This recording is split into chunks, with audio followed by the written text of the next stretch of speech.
questions we wrestle with as Christians about who God is, how do we live out our faith, what is the Bible, what is the truth of the Bible, what are we supposed to believe, how are we supposed to live. There are really big, deep questions that we ask each other, that we ask God, that we wrestle with ourselves. And that's why the Cultivate podcast exists, to help us go deeper in our understanding of who God is, His Word, and the way that He's called us to live.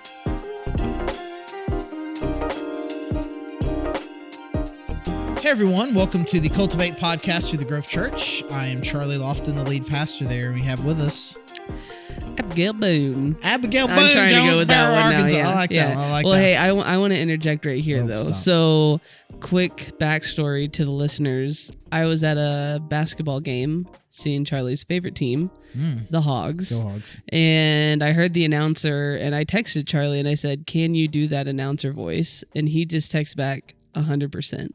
Yeah. So, let's put it to the test. Intro the podcast.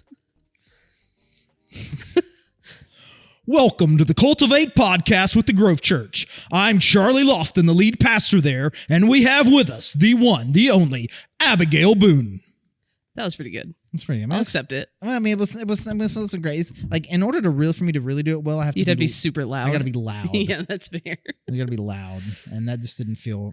I right. wish they would do a zoom shot on the guy who's doing it, just so I could see what he looks like when he's doing it. Welcome to Bud Walton Arena. See, you got to get up this. You got to get up that loud to be able to do it. And then they do the basketball palace of Mid-America. Is that what they say? Yeah, I didn't know that. Yeah.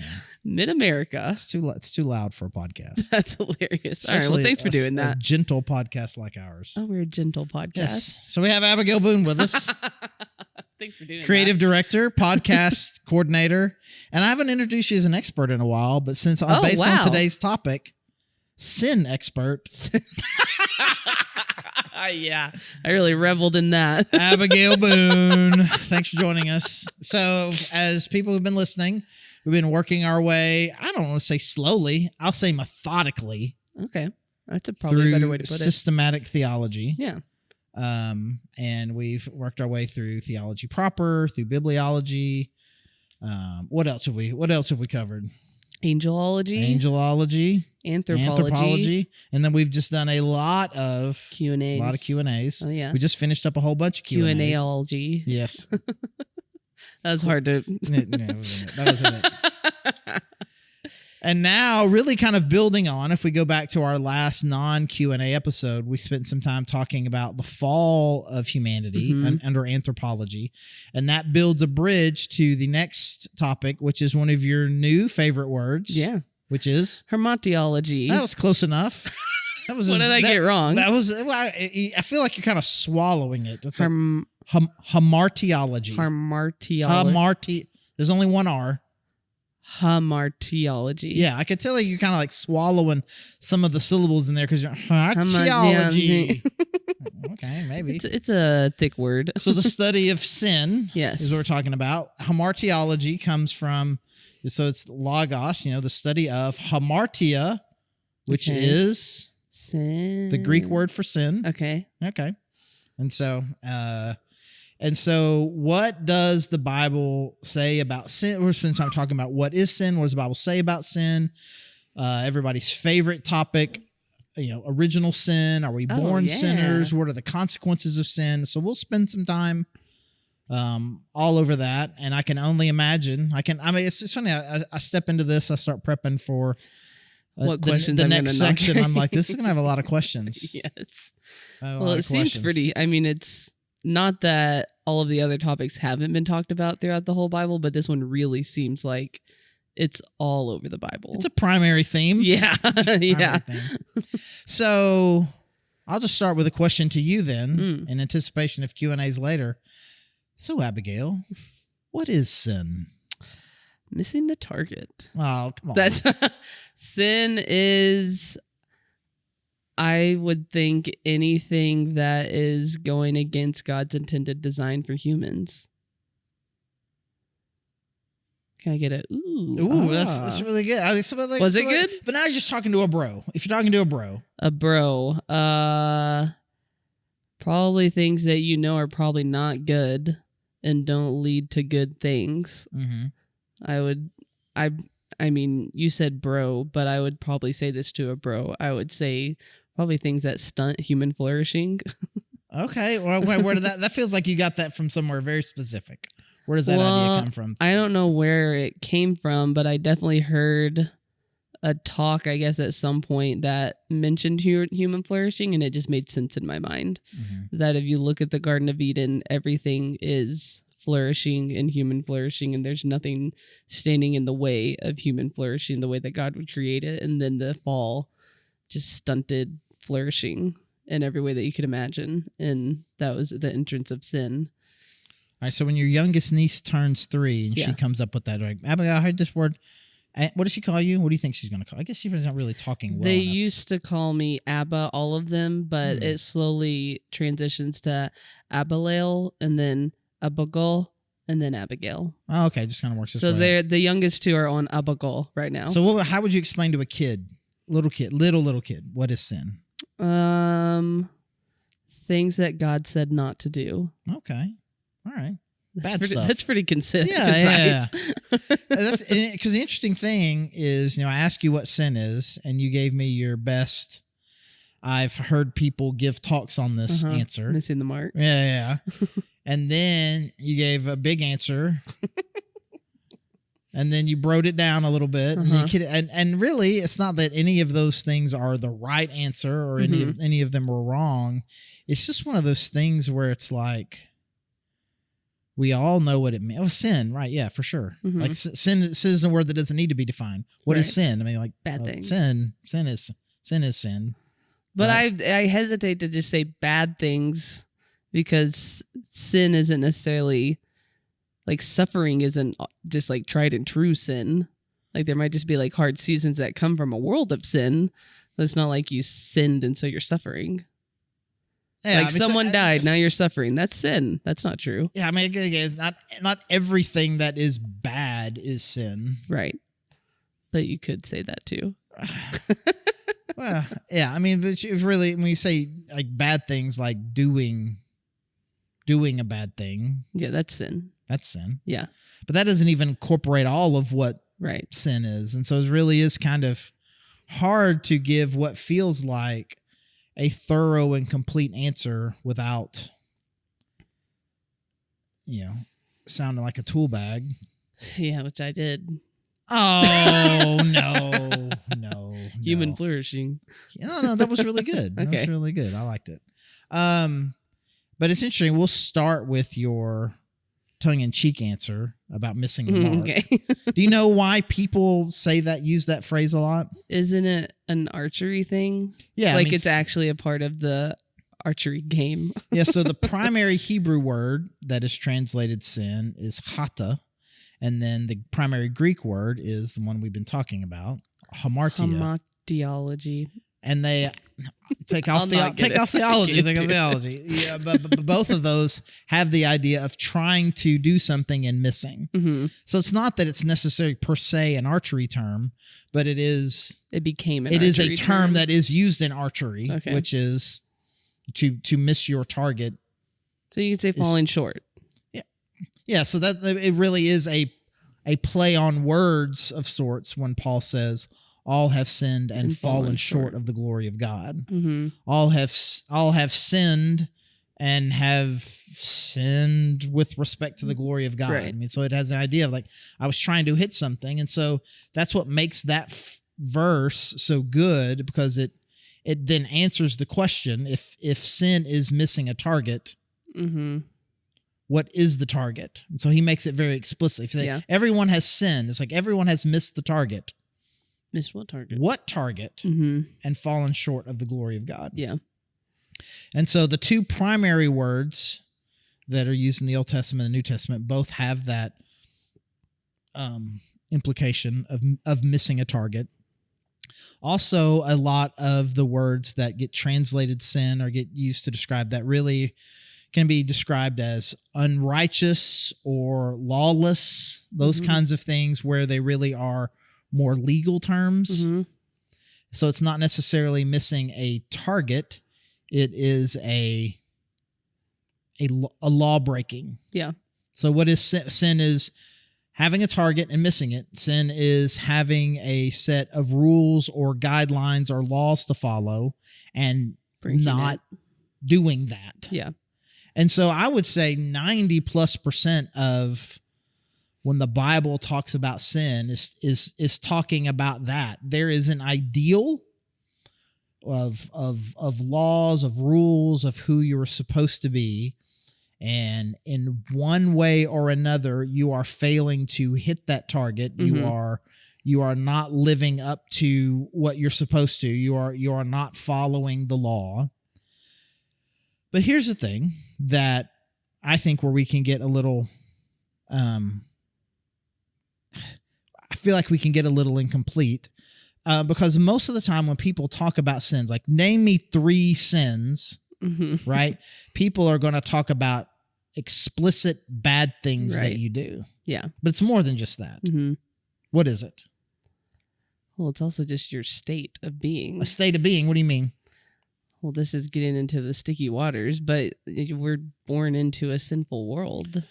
It's like you can't breathe without hitting sin.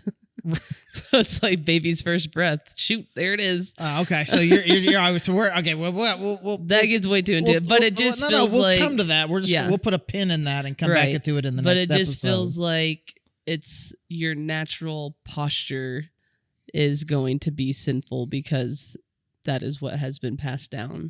Yeah, so there's a heart to it that I'm not necessarily doing anything if I am sitting here thinking jealous thoughts. Right, but it's not overtly doing something. Right.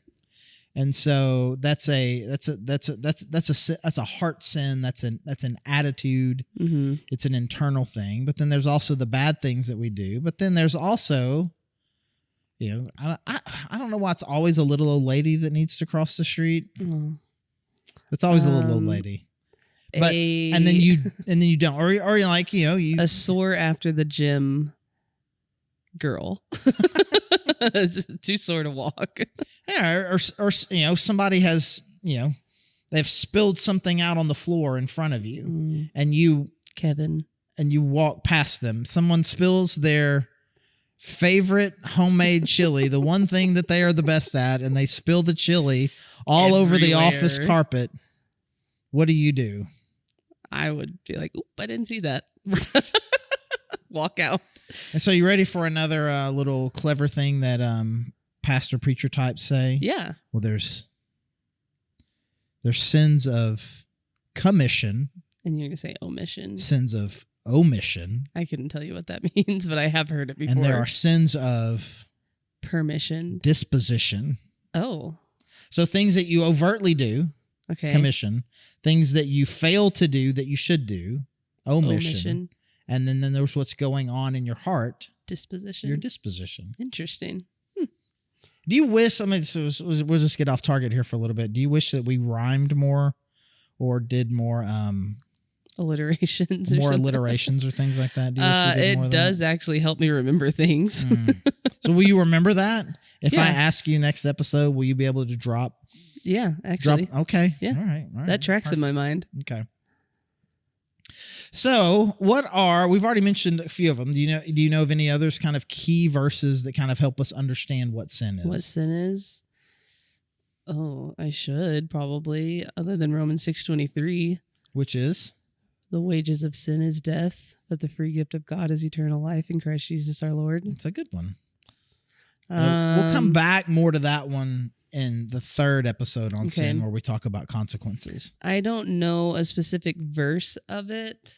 Well, before that, I know that 1 John talks about living in the light, and it talks about you being a sinner, and there's darkness too, and that's kind of another way the Bible talks about it. But then also Ephesians talks a lot about what we have been saved from.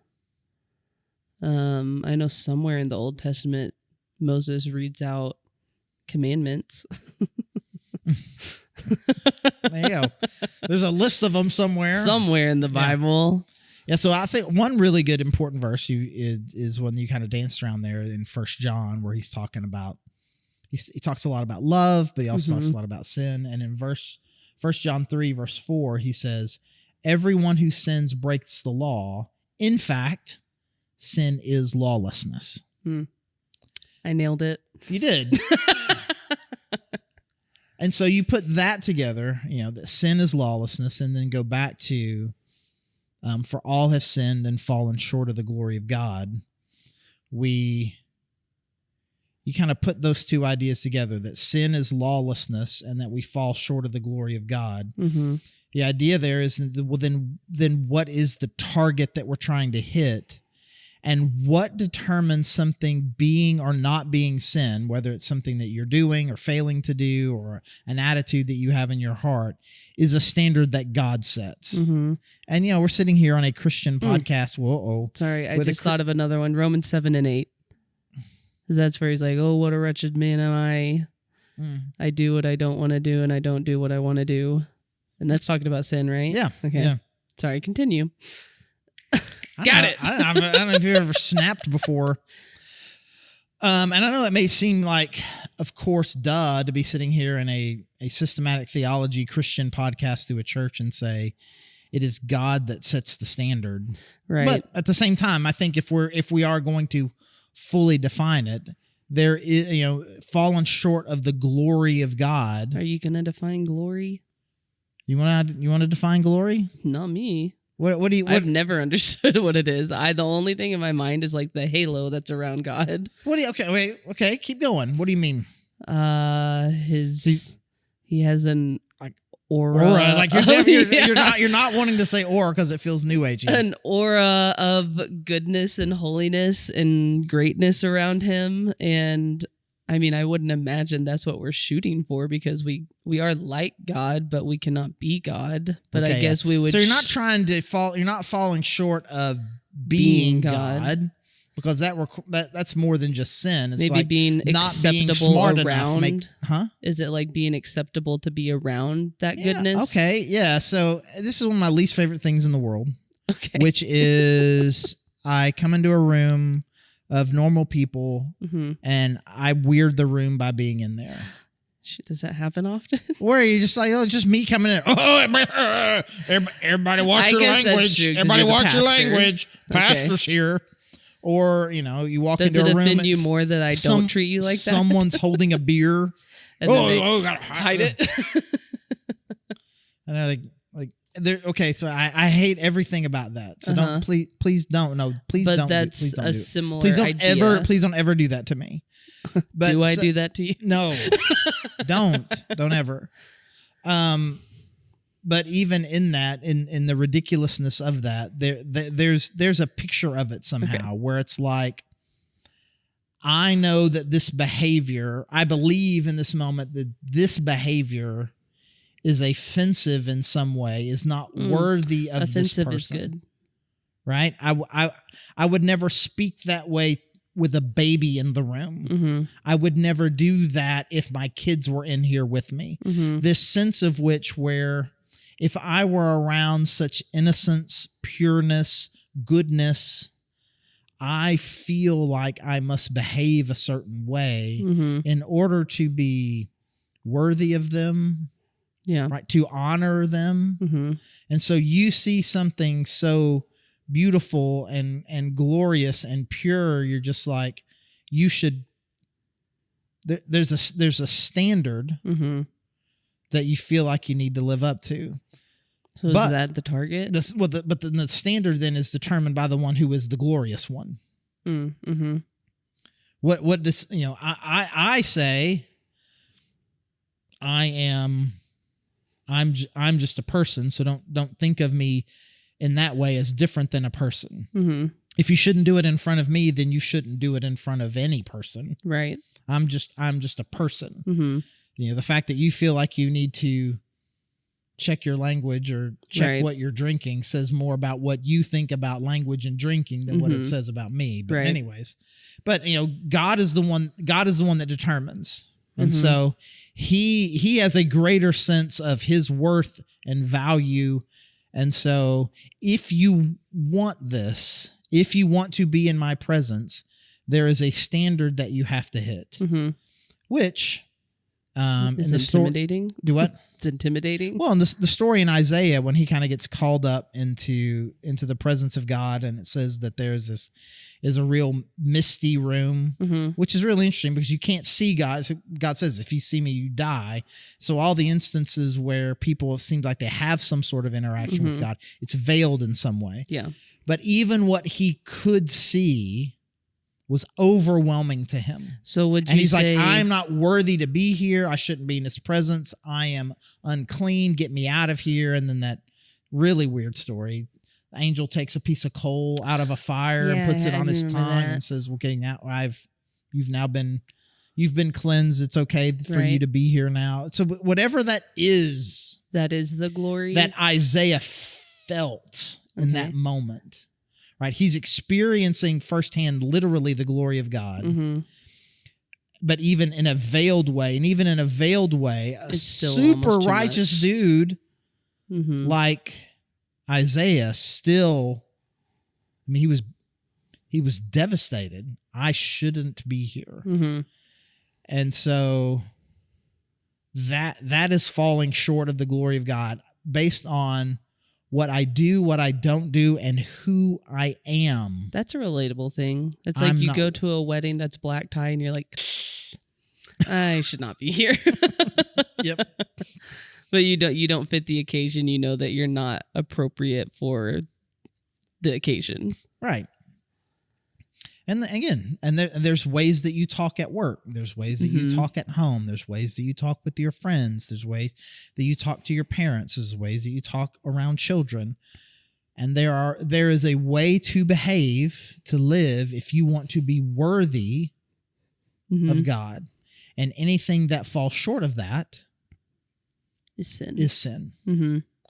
And so rather than leaving it up to our own devices, because sometimes our instincts are good, sometimes our instincts are bad. Sometimes, we think, oh, it's no big deal. And it's like, no, that is a big deal. It's like, oh, this is a big deal. It's like, well, it's not a big deal. God tells us, he makes it very explicit for us by telling us. I mean, that's what a lot of scripture is telling us, okay, if you want to hit that standard, this is what you need to do these things, not do these things, and have this sort of attitude. Was sin like a word that they came up with like a while after Adam and Eve? Because surely they didn't like eat the apple and go like, shoot, I sinned.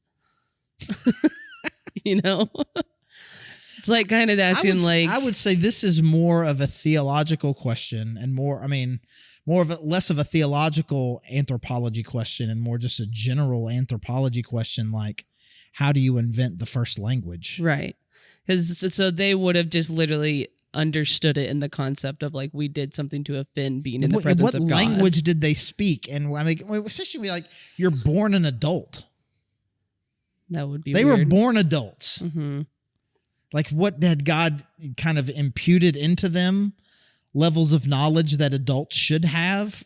Well, surely. Surely. Like they knew how to use the restroom and stuff. Teach him how to walk, right? Right. And so was language a part of that? You would hope. And if so, how extensive? Right. And how many were? I mean, it seems like there was a point in which Adam is naming animals. We're off topic. I know we are. But it is interesting. It is interesting. But I was just thinking that the way we're describing sin right now makes a lot more sense than just using the word sin. But that concept of it was there all along. We just gave it a name later on. Yeah, and sometimes people will talk about it that there really isn't such a thing as cold. There really isn't such a thing as dark. Those are just ways that we describe the absence of something. And now we're getting really meta. Yeah, and so these are very common preachery Facebook blog post kind of things where it's like, and there is some truth and understanding to that there is what God has called us to, and then there's not that. Yeah. Whether or not they had a unique word for that at that point, I don't know. But there is the concept. There is what God has told us to do, and then there is failing to do that. And they felt it immediately. They felt it immediately. Something immediately happened and changed when they did that. Mm-hmm.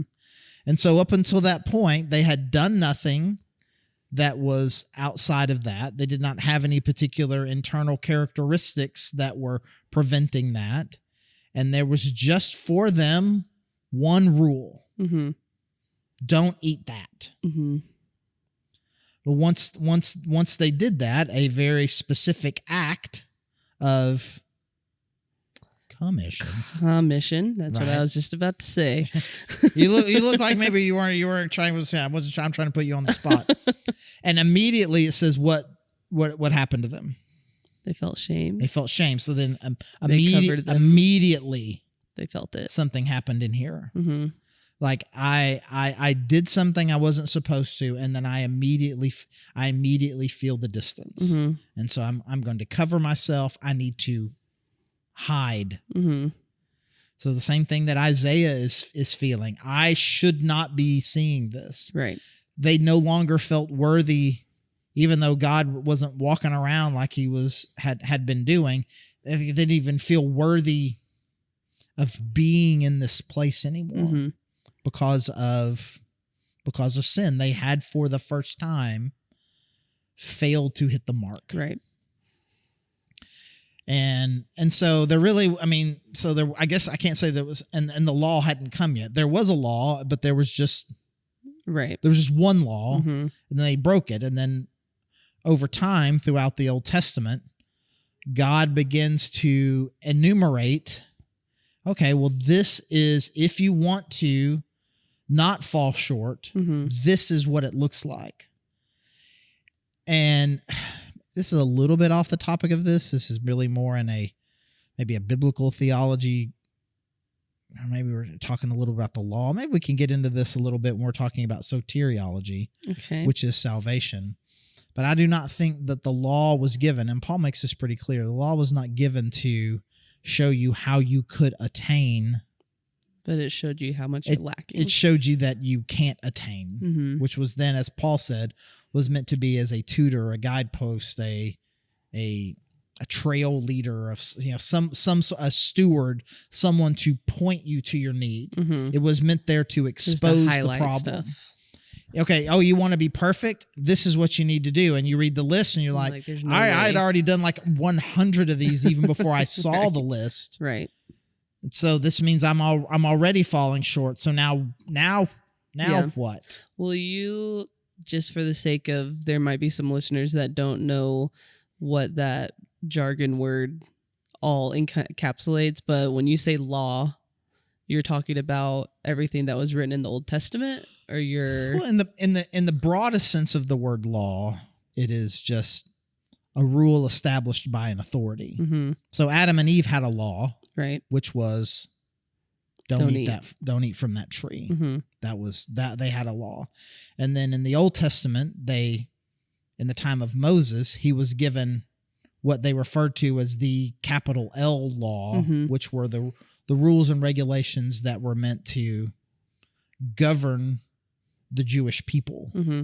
which we've talked about this before, which kind of fall into three categories: a moral code, a worshiping code, and then kind of a legal mm-hmm. code, that the way that we govern ourselves. And the moral code is designed to show us how we fall short. And then the religious and the legal code are like, how do we deal with the fact that everybody all the time is mm-hmm. falling short? Yeah. And big picture, then, all of that was given to show to the Jewish people and ultimately anybody who comes across it, the standard is impossible. And you fail even before you know about it. Mm-hmm. And the remedies that are given kind of put you back into good legal standing religiously and legal standing with the community, but they don't really do anything about the core problem, right. which is sin is prevalent in what I do, but it even feels like it is prevalent in who I am. Mm-hmm. Which was meant then to point us to Jesus, which Christology it's next. And really? soteriology and salvation is then after that. Okay. But this actually makes a really good segue to what is next, which is what does that mean that it feels like sin is within me?